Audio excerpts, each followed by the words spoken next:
So we were really lucky. Adam reached out to us from Mountain Bike Shed, and he pretty much was like, hey, there's these two projects going on. And at first I was really confused. We just put out a press release on Pink Bike about, just Cam's involvement in the mountain bike world. And I was transitioning from working in a restaurant to being a full-time trail builder. And he reached out, and for the longest time, I didn't realize that there was actually a couple projects going on in the area.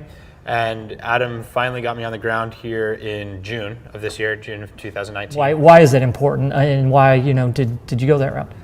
I have another job, and I have another business, and I don't think it's something that I'm looking to make money off of. Again, I just want to do what I can to make it more fun, get more people into the sport, and then hopefully people will just appreciate what I've done. And I like seeing I like living up to my potential first and foremost.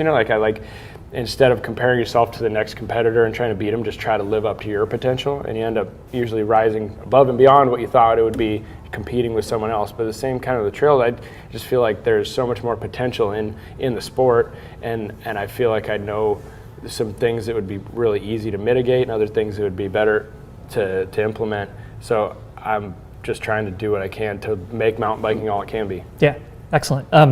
So we have a great cycling community here. Don't get me wrong. In fact, it's fantastic. But there are mostly cross-country trails here. So some people may be a little nervous about the idea of progressive trails. What would you just say to them? Like give it a chance, or what would be your message to those people? I would say it's like most things that are daunting and you're reluctant to try. You gotta just try it. Like you have to. The thought of being, I think Guy Ritchie said it was like the thought of being uncomfortable is worse than actually being uncomfortable. So makes sense. Don't worry about it. Don't be scared of it. Just when we get done with it, give it a try, and we'll guarantee you'll have more fun on your bike. Progressing on the jumps, and then you'll be like, that'll be your new favorite thing to do, and hit the jumps. Or even just be able to ride them, and then add that to your trail ride. Add some sort of excitement and getting some hang time, and then snap in the next corner. Like it's expand your horizons, and it's what the kids are doing. Yeah. As far as bringing something to the community, it's kind of hard to say we're going to build a ton of community, because the community here is super strong. But I think the first thing that comes to mind is when I tell people I'm traveling in Missouri, or I just came back from Florida, is people are like, how can you mountain bike there? And in reality, people, I think the word mountain has too much oversay in mountain biking, because you don't need 4,000 feet of vert. You don't need 1,000 feet of vert. Some of the best trails I've ridden are just a couple hundred feet of vert, and there's plenty of that here. Yeah. And there's great dirt, there's mild weather. If given the opportunity to build here, there's no reason that these trails can't compete with places where there's twice as much vert. Yeah. You already have the super solid group of riders.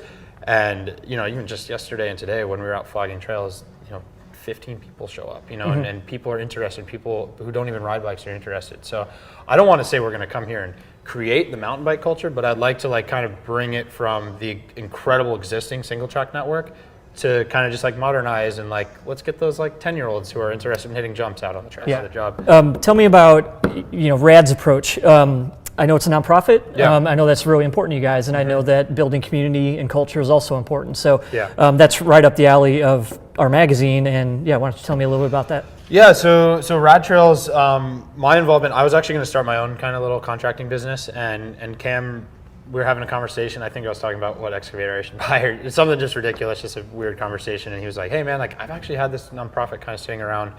I'm really busy with my riding career, but I really want to get it going, because his whole vision is he really wants to foster the next generation of riders. It's tough. You see him riding in these videos and stuff, and he's doing the craziest things.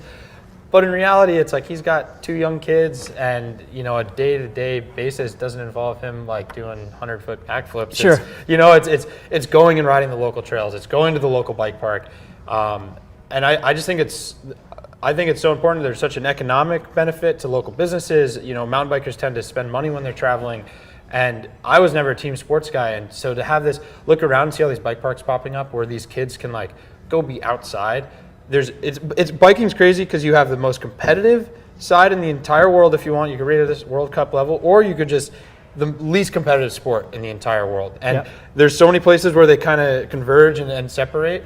And these community bike parks and community projects are exactly what Rad is like aiming for, is to like have this competitive side, but also like foster community, economic development, and just we want the next generation of riders to take the torch of the trailblazers before us. Yep. Well, what makes a progressive trail or a progressive trail feature? I guess it would just have to be based on what is the norm now, and something that pushes it in whatever direction you might want it to be. But I think that that most kids and the people that brings people into the sport, same with snowboarding and skiing, is accessibility, flow and smoothness to where it's not jarring, when you're doing it right, and jumps. So like adding flow to trails, adding berms and rollers, and adding jumps that are safe, because one of the trails we're working on, if we said the word jump, they were terrified. Like, oh, we don't want it. But they have a rock section that could literally kill someone. Like, if someone went over the bars in the rock section, you could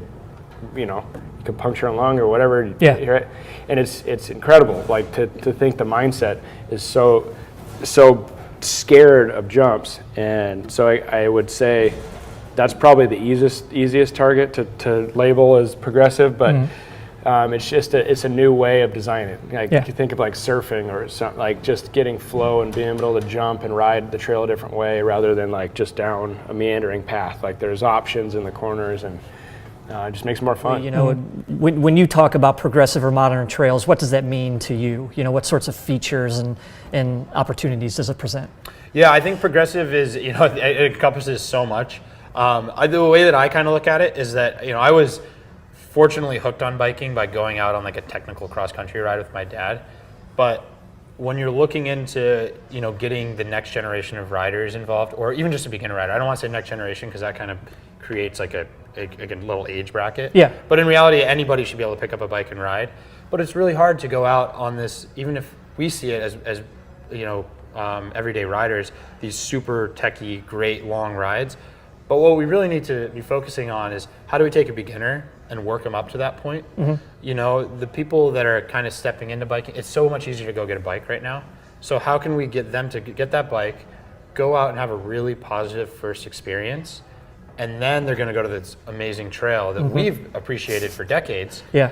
But like if you took a beginner who has only ridden a bike around the streets and threw them on it, they might not have a good time. Yeah. So if we can bridge that gap and maybe put some berms and little jumps along the way to work them up to that point, like that's my view of progression. I think there's a lot of interpretations of it, but I just want to create one more stepping stone to get people to the trails that we already enjoy. Yeah.